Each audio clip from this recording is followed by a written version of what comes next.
Machines that have horizontal spool pins come with different styles. This one is straight down. It's kind of square shaped. There's no slope. This one has a slope.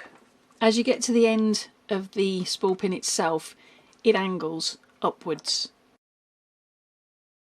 This is a cross wound spool of thread. You're going to need to use it with a spool cap, and the key is making sure you use the right size.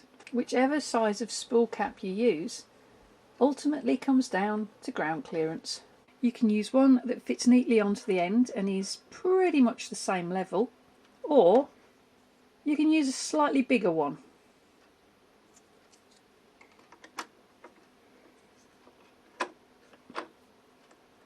Which overhangs slightly. The key is whichever size you use, you need to make sure that the thread pulls off cleanly without catching that spool cap or getting jammed between the reel and the machine. So it is more important on this style to make sure that you've got the right size spool cap.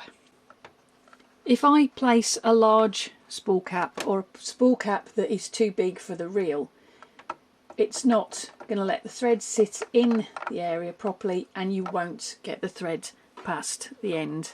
It'll get jammed. So in this instance, I need to use a spool cap that clears the end of the reel, but is just a little bit lower than the part that the thread actually sits on. That thread needs to be able to go underneath it cleanly.